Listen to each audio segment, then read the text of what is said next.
الركب في يوم اللقاء. سل الأغوث عن الصحب حزما وتقى. سل الأعمص عن النهر بالدم استقى. سل الأسياف عن الغمد في الثرى التقى. عندما دوى النفير أندنا وقت الجهاد، بدأ الآن المسير كي نقاتل الأعادي.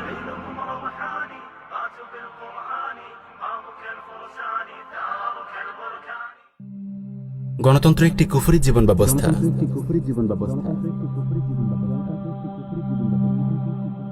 আল্লাহ রাব্বুল আলামিন ইরশাদ করেন, ইন্নাদ-দীন ইনদাল্লাহিল ইসলাম, নিশ্চয় আল্লাহ তাআলার কাছে একমাত্র গ্রহণযোগ্য দিন ও জীবন ব্যবস্থা হলো ইসলাম।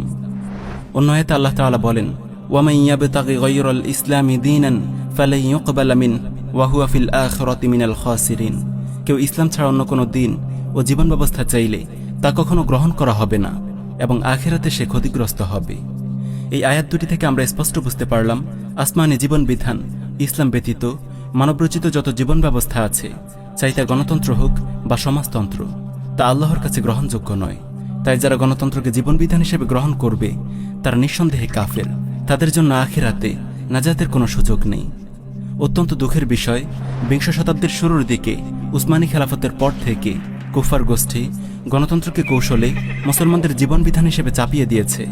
নানান সংশয় ও বিভ্রান্তির জাল ছড়িয়ে 1 শতাব্দীরও কম সময়ে তারা মুসলমানদের মধ্যে এমন একটি মডারেট শ্রেণী গড়ে তুলতে সক্ষম হয়েছে যারা ইসলামকে বাদ দিয়ে মনে প্রাণে গণতন্ত্রকে তাদের জীবন বিধান হিসেবে মেনে নিয়েছে। আজ আমরা আলোচনা করব কুফরি ধর্ম গণতন্ত্রের স্বরূপ ও প্রকৃতি নিয়ে।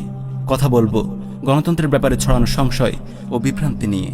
কিভাবে গণতন্ত্রের মতো একটি কুফরি ধর্মকে সুকৌশলে মুসলমানদেরকে গ্রহণ করানো হয়েছে, কিভাবে গণতন্ত্রকে নিছক একটি রাষ্ট্র পরিচালনার সিস্টেম বলে মুসলমানদেরকে ধোঁকা দিয়েছে, কিভাবে তারা গণতন্ত্রের মাধ্যমে মুসলমানদেরকে ঈমান ও তাওহীদের পথ থেকে বিচ্যুত করেছে। চলুন প্রথমে আধুনিক গণতন্ত্রের উৎপত্তি, কেন, কোথায় ও কিভাবে এই বিষয়টির ওপর হালকা নজর বোলানো যাক। আধুনিক গণতন্ত্রের গোড়ার কথা। আধুনিক গণতন্ত্রের জন্ম ও বেড়ে ওঠা কুফর ও নাস্তিকতার কেন্দ্রভূমি ইউরোপে। 11 শতাব্দীর শুরুর ভাগ থেকে খ্রিস্টান ইউরোপ মুসলিম বিশ্বের বিরুদ্ধে শুরু করে এক বর্বর নারকীয় ক্রুসেড। একদিকে তারা ইসলামের বিরুদ্ধে ক্রুসেড লড়ছিল, আর অপরদিকে ইসলামী জ্ঞানবিজ্ঞান এবং মুসলিম সভ্যতার সমৃদ্ধি ও ঔজ্জ্বল্য দেখে তাদের চোখ ধাঁধিয়ে যাচ্ছিল। ইসলাম ও মুসলিম বিজ্ঞানীদের প্রভাবে মূর্খতার অন্ধকারে নিমজ্জিত অসভ্য ইউরোপে শুরু হয় বিজ্ঞান চর্চার এক জাগরণ। বিকৃত বাইবেলের অনেক অসার ও বাস্তবতা বিবর্জিত বক্তব্য বিজ্ঞানের আলোকে ভুল প্রমাণিত হতে শুরু হয়। ফলে খ্রিস্টান ধর্ম ও বিজ্ঞানের মধ্যে শুরু হয় এক কঠিন সংঘাত। ইউরোপের চিন্তানায়ক বিজ্ঞানীরা ধর্মের আনুগত্য এবং গির্জার বুদ্ধিবৃত্তিক দাসত্বের শিকল ছিন্ন করে ফেলে। ক্ষমতাধর গির্জা বিজ্ঞানীদের ওপর অনেক নিষ্ঠুরতা চালিয়েও এই জাগরণ থামাতে ব্যর্থ হয়।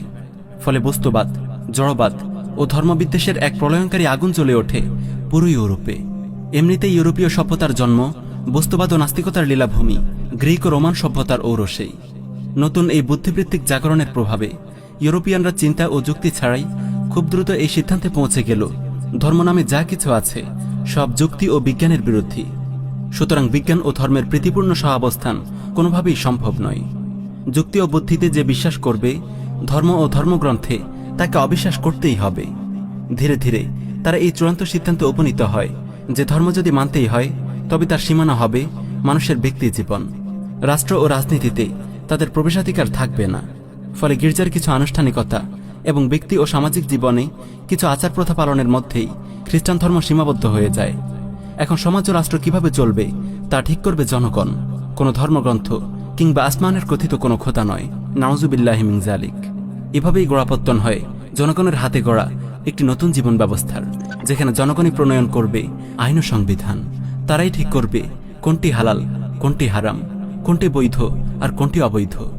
ইউরোপের হাতে যখন মুসলিম বিশ্বের পরাজয় ঘটে, মুসলমানদের সর্বশেষ আশ্রয় উসমানী খেলাফত যখন ধ্বংস হয়ে যায়, তখন কাফেররা তাদের হাতে গড়া এই কুফরি জীবন ব্যবস্থা মুসলমানদের উপর চাপিয়ে দেয়। এভাবে মুসলিম বিশ্ব শুরু হয় রাষ্ট্রীয় ও সামাজিক জীবন থেকে ইসলামকে ঝেঁটিয়ে বিদায় করার পালা।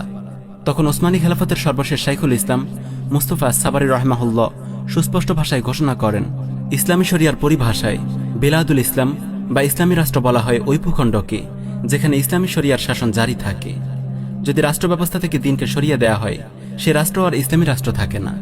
রাষ্ট্র যদি শরিয়ার সীমারেখা থেকে বেরিয়ে যায়, দ্বীনের বিধিনিষেধের আনুগত্য কেবল জনগণের ব্যক্তি জীবনে সীমাবদ্ধ করে দেয় এবং রাষ্ট্র ব্যবস্থা দ্বীনের বিধিনিষেধ প্রত্যাখ্যান করে, তবে বিশ্বাস ও বুদ্ধিবৃত্তিক দৃষ্টিকোণ থেকে এর অর্থ হল রাষ্ট্র থেকে দ্বীনকে আলাদা করে ফেলা এবং এর মাধ্যমে রাষ্ট্র মোরতাদ তথা ইসলামচ্যুত হয়ে পড়ে এবং সেই সঙ্গে জনগণও মোরতাদ তথা ইসলামচ্যুত হয়ে পড়ে যদি তারা এই রাষ্ট্র ব্যবস্থার প্রতি সন্তুষ্ট হয়ে যায় অথবা যদি তাদের প্রতিনিধিত্বকারী পার্লামেন্টারি শাসন ব্যবস্থা প্রতিষ্ঠিত হয় যা তাদের সন্তুষ্ট হওয়ার প্রমাণ বহন করে, তখন তাদের ব্যাপারে কোরআনের এই আয়াত প্রযোজ্য হয়, ওয়ামাল্লাম ইয়াহকুম বিমা আনসালাল্লাহ ফাউলাইকা হুমুল কাফিরুন। আল্লাহর নাজিলকৃত শরিয়াহ অনুযায়ী যারা ফয়সালা করে না তারাই তো কাফির। মাওকিফুল আকলি ওয়াল ইলমি ওয়াল আলম, শেখুল ইসলাম মুস্তফা আস-সাবারি, 163 থেকে 164 পৃষ্ঠা। অনেক অবুঝ ভাই গণতন্ত্রকে কেবল একটি সরকার পরিবর্তনের সিস্টেম মনে করেন, তাই তাদের মনে নানান সংশয় ঘুরপাক খেতে থাকে। কখনো তারা ইসলামের শুরার সাথে গণতন্ত্রের সাদৃশ্য খুঁজে পান, কখনো ইসলামী গণতন্ত্রের মতো উদ্ভট পরিভাষা তৈরি করেন। আস্তাগফিরুল্লাহ।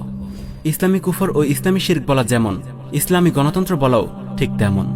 চলুন এবার আমরা দেখব গণতন্ত্র কিভাবে একটি স্বতন্ত্র ধর্ম।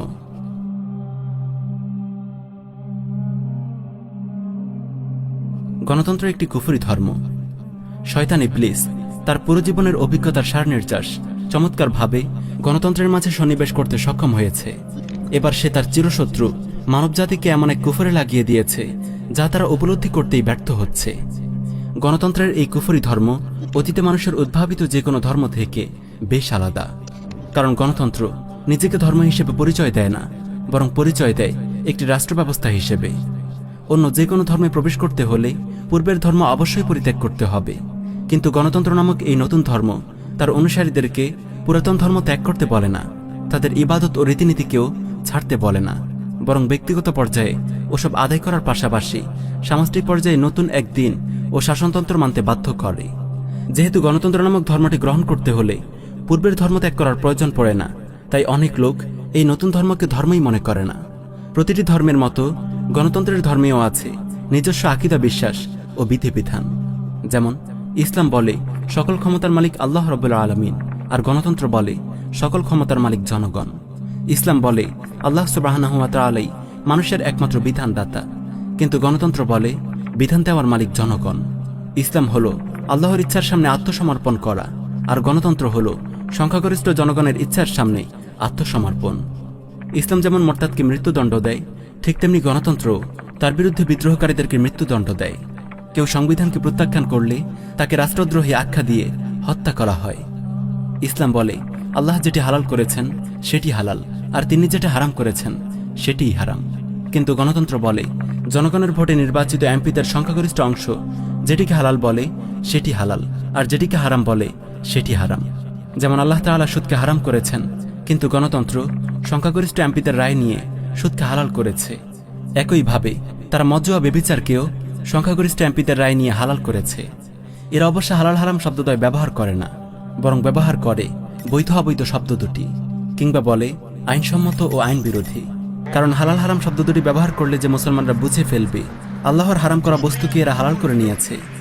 এদের ধোঁকাবাজি আর প্রতারণার কারিশমা দেখুন। ওরা দাবি করছে গণতন্ত্র ও সেকুলারিজম কোনো ধর্মকে যেমন অনুসরণ করে না, তেমনি কোনো ধর্মের পথে প্রতিবন্ধকতাও সৃষ্টি করে না। এদের সকল ধর্ম স্বাধীনতা ভোগ করে, কিন্তু একটু ফিকির করলে বুঝে আসে পরিভাষার বিকৃতির মাধ্যমে এরা কত নির্মমভাবে মুসলমানদেরকে ধোঁকা দিয়েছে। কুফর যে ধরনেরই হোক না কেন, এটি স্বতন্ত্র একটি দিন, ধর্মহীনতা, ধর্মনিরপেক্ষতা, সমাজতন্ত্র, ইসলামী গণতন্ত্র, যে নামই তাকে দেয়া হোক না কেন। এই প্রসঙ্গে সৈয়দ আবুল হাসান আলী নদভী রাহিমাহুল্লাহ বড় সারগর্ভ মন্তব্য করেছেন, কুফর কেবল অস্বীকৃতির নাম নয়, বরং এতে স্বীকৃতিও আছে। কুফর কেবল আল্লাহর দিনকে অস্বীকার করার নাম নয়, বরং এটি একটি ধর্মীয় ও চারিত্রিক কাঠামো এবং একটি স্বতন্ত্র ধর্ম, যার নিজস্ব ফরজ ও ওয়াজিব এবং হারাম ও মাকরুহ বিধিবিধান আছে। তাই এই উভয় দিন একই জায়গায় একত্রিত হতে পারে না, এবং মানুষ একই সঙ্গে উভয় ধর্মের অনুসারী হতে পারে না। দ্বীনে হক ও ওলামায়ে রব্বানী, 26 নম্বর পৃষ্ঠা। এই আলোচনা থেকে স্পষ্টভাবে বোঝা গেল, কেউ যদি গণতন্ত্রকে গ্রহণ করে সে মুসলমান হতে পারে না, আবার মুসলমান হলে সে গণতন্ত্রকে গ্রহণ করতে পারে না। গণতন্ত্র কুফর ও শিরকের জাহান্নামী প্যাকেজ। একজন মুসলমানের আকীদা হলো বিধান দেওয়ার একমাত্র মালিক আল্লাহ রব্বুল আলামিন। কোন নবীরও এই অধিকার নেই যে তিনি নিজ থেকে কোনো বিধান প্রণয়ন করবেন। আল্লাহ তাআলা বলেন, ইনিল হুকমু ইল্লা লিল্লাহ, বিধান দেওয়ার মালিক একমাত্র আল্লাহ রব্বুল আলামিন। পক্ষান্তরে একজন গণতন্ত্রের আকীদা হল বিধান দেওয়ার মালিক জনগণের নির্বাচিত এমপি, আর যে আল্লাহ ছাড়া কাউকে বিধানদাতা মনে করে সে কাফের। আল্লাহ তাআলা তার কর্তৃত্বে ও বিধান প্রণয়নে কাউকে শরিক করেন না। কোরআন মাজিদে এসেছে, ওয়ালা ইউশরিকু ফি হুকমিহি আহাদা, আল্লাহ তাআলা তার কর্তৃত্বে কাউকে শরিক করেন না। একজন গণতন্ত্রী সংসদ সদস্যদের ভোট প্রদান করে তাদেরকে বিধান প্রণয়নের অধিকার দিয়ে তাদেরকে আল্লাহর সঙ্গে শরিক করে। গণতন্ত্রে বিশ্বাসী ব্যক্তি গায়রুল্লাহকে রব হিসেবে গ্রহণ করে। আল্লাহ তাআলা বলেন, ইত্তাখাযু আহবারহুম ওয়া রুহবানাহুম আরবাবাম মিন দুনিল্লাহ, ইহুদি খ্রিস্টানরা আল্লাহকে বাদ দিয়ে তাদের পণ্ডিত ও ধর্মযাজকদেরকে রব বানিয়ে নিয়েছে। হযরত আদি বিন হাতিম রাদিয়াল্লাহু আনহু এই আয়াতের ব্যাপারে রাসূলুল্লাহ সাল্লাল্লাহু আলাইহি ওয়াসাল্লামকে প্রশ্ন করলেন, আমরা আমাদের পণ্ডিত ও ধর্মযাজকদের তো ইবাদত করতাম না, তাহলে আল্লাহ তাআলা কেন বললেন আমরা তাদেরকে রব বানিয়ে নিয়েছি? তখন রাসূলুল্লাহ সাল্লাল্লাহু আলাইহি ওয়াসাল্লাম বললেন, আল্লাহ তাআলা হালাল করেছেন এমন অনেক বস্তুকে তারা হারাম করে দিত, আর তোমরাও তা মেনে নিতে। আবার কখনো আল্লাহ হারাম করেছেন এমন অনেক জিনিসকে তারা হালাল করে নিত, তখন তোমরাও তা মেনে নিতে, তাই না? আদি বিন হাতিম রাদিয়াল্লাহু আনহু উত্তর দিলেন, হ্যাঁ, আমরা এমন করতাম। তখন রাসূলুল্লাহ সাল্লাল্লাহু আলাইহি ওয়াসাল্লাম বললেন, এটাই তো তাদের ইবাদত করা। আত-তারিখুল কাবীর লিল ইমামিল বুখারী, 7ম খণ্ড, 471 নং হাদিস। সুনানুত তিরমিজি, 5093 নং হাদিস। সুতরাং যারা সংসদ সদস্যদেরকে ভোট প্রদান করে আইন পাশ করার অধিকার দেয় এবং তারা সংসদে বসে সুদকে হালাল করে, মদকে হালাল করে, যৌনকর্মীদেরকে লাইসেন্স দেয়, তারা মূলত এসব রাজনৈতিক নেতাকর্মীদেরকে নিজেদের রব বানিয়ে দেয়, যেভাবে ইহুদি খ্রিস্টানরা তাদের ধর্মীয় নেতাদেরকে রব বানিয়ে নিয়েছিল। যারা সংসদ নামের শিরকের আড্ডাখানায় বসে নিজেদের নাপাক হাতে বিধান প্রণয়ন করে তারা মুশরিক। আল্লাহ তাআলা বলেন, আম লাহুম শুরাকাউ শারউ লাহুম মিনাদ-দীনি মা লাম ইয়াযম বিহিল্লাহ, নাকি তাদের কতিপয় শরীক দেবতা আছে যারা তাদের জন্য দ্বীনের বিধিবিধান প্রণয়ন করে যার অনুমতি আল্লাহ তাআলা দেননি। যারা আল্লাহর নাজিলকৃত শরিয়াহকে ঝুড়ে ফেলে নিজেদের মনগড়া সংবিধান দিয়ে বিচার ও শাসনকার্য পরিচালনা করে তারা নিঃসন্দেহে কাফের। আল্লাহ তাআলা বলেন, ওয়ামান লাম ইয়াহকুম বিমা আনসালাল্লাহ ফাউলাইকা হুমুল কাফিরুন, আল্লাহর নাজিলকৃত শরিয়াহ অনুযায়ী যারা ফয়সালা করে না তারাই তো কাফির। যারা আল্লাহর নাজিলকৃত শরিয়াহ দিয়ে শাসনকার্য পরিচালনা করে না তারা তাগুত। তাদের সঙ্গে সম্পর্ক ছিন্ন করা ঈমান বিশুদ্ধ হওয়ার জন্য শর্ত। যারা তাগুতের কাছে বিচার নিয়ে যায় তাদের ব্যাপারে আল্লাহ তাআলা বলেন, আলাম তারা ইলাল্লাযীনা ইয়াজউমুনা আন্নাহুম আমানু বিমা উনসিলা ইলাইক ওয়া মা উনসিলা মিন ক্বাবলিক ইউরিদুনা আন ইয়াতাহাকামু ইলাত তাগুত ওয়া ক্বাদ উমিরু আন ইয়াকফুরু বিহ, আপনি কি তাদেরকে দেখেননি যারা দাবি করে যে আপনার প্রতি যা নাজিল করা হয়েছে এবং আপনার পূর্বে যা নাজিল করা হয়েছে তার প্রতি তারা ঈমান এনেছে, অথচ তারা তাগুতের কাছে বিচার নিয়ে যেতে চায়, যদিও তাদের তাগুতকে প্রত্যাখ্যান করার নির্দেশ দেওয়া হয়েছে। যারা নিজেদেরকে ঈমানদার দাবি করে কিন্তু তাগুতের কাছে বিচার নিয়ে যায়, আল্লাহ তাআলা তাদের ঈমানকে প্রত্যাখ্যান করেছেন।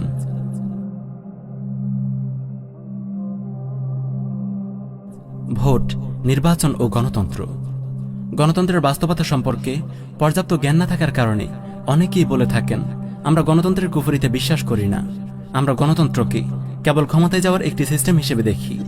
অনেকে বলে থাকেন, ভোট হলো আমানত, ভোট হলো ইবাদত। সুবহানাল্লাহ, কত বিভ্রান্তি ও জাহালাত ছড়িয়ে আছে আমাদের সমাজে। প্রিয় ভাই, ক্লাস ক্যাপ্টেন নির্বাচন, বাজার সমিতির সভাপতি বা ক্যাশিয়ার নির্বাচনের ক্ষেত্রে হয়তো আপনার কথা সঠিক, কিন্তু সংসদ নির্বাচন গণতান্ত্রিক সিস্টেমেরই একটি অংশ। আপনি যখন কোনো এমপি পদপ্রার্থীকে ভোট দিচ্ছেন, তার মানে আপনি তাকে কুফর ও শিরকের কেন্দ্র সংসদ ভবনে পাঠাচ্ছেন আইন প্রণয়নের অধিকার দিয়ে। আর মানুষকে আইন প্রণয়নের অধিকার দেয়া নিঃসন্দেহে কুফরি। আপনাদের দেয়া ভোটে নির্বাচিত হয়ে এই এমপিরা সংসদে গিয়ে সর্বপ্রথম যে কাজটি করে তা হলো আল্লাহর কোরআনকে ছুঁড়ে ফেলে তাদের মনগড়া কুফরি সংবিধান বাস্তবায়নের শপথ গ্রহণ করে। নাউযুবিল্লাহি মিন যালিক। কুফরে লিপ্ত এই এমপিরা সংসদে বসে আল্লাহর হারামকে হালাল করে আর আল্লাহর হালালকে হারাম করে। তারা সুদকে বাধ্যতামূলক করেছে, মদের লাইসেন্স দিয়েছে, ব্যভিচারের বৈধতা দিয়েছে। নাউযুবিল্লাহি মিন যালিক। এই প্রকাশ্য কুফরিতে তারাও শামিল আছে যারা ভোট দিয়ে তাদেরকে সংসদে পাঠিয়েছে। কেউ হয়তো বলবেন, আমরা ইসলামী আইন পাশ করার জন্য তাদেরকে ভোট দিয়েছি। আমরা বলবো, কেউ যদি মনে করে আল্লাহর নাজিলকৃত আইন বাস্তবায়নের জন্য তা আগে সংসদে পাশ করতে হবে, সে নিঃসন্দেহে কাফের। কোন সেই জালিম যে আল্লাহর আইনকে অনুমোদনের জন্য নাপাক সংসদে উত্থাপন করার দুঃসাহস দেখায়? কি জঘন্য কুফরি! আল্লাহর আইন প্রয়োগ করা হবে কি হবে না তার জন্য কি মানুষের মতামত নিতে হবে? যারা আল্লাহর শরিয়াহকে অনুমোদনের জন্য মানুষের সামনে পেশ করে, তারা নিঃসন্দেহে কাফের। নাউযুবিল্লাহি মিন যালিক। আল্লাহর আইন নিয়ে এই কোন ধরনের তামাশা? শরিয়ার নির্দেশনা মাত্র যে মাথা নিচু করে সায় দেয় সেই ঈমানদার। কারো মনে যদি আল্লাহ তার রাসূলের নির্দেশ সম্পর্কে অন্তরে বিন্দুমাত্র ইতস্ততও থাকে, সে মুমিন হতে পারে না। আল্লাহ তাআলা বলেন, ফালা ওয়ারাব্বিকা লা ইউমিনুনা হাত্তা ইউহাক্কিমুকা ফীমা শাজারা বাইনাহুম সুম্মা লা ইয়াজিদু ফী আনফুসিহিম হারাজাম মিম্মা কাদাইতা ওয়া ইউসাল্লিমু তাসলিমা। কিন্তু না, আপনার রবের শপথ, তারা মুমিন হবে না যতক্ষণ পর্যন্ত তারা তাদের সকল বিরোধের বিচারভার আপনার উপর অর্পণ না করে, অতঃপর আপনার কোনো সিদ্ধান্ত সম্পর্কে তাদের মনে কোনো দ্বিধা না থাকে এবং সর্বান্তকরণে তা মেনে নেয়।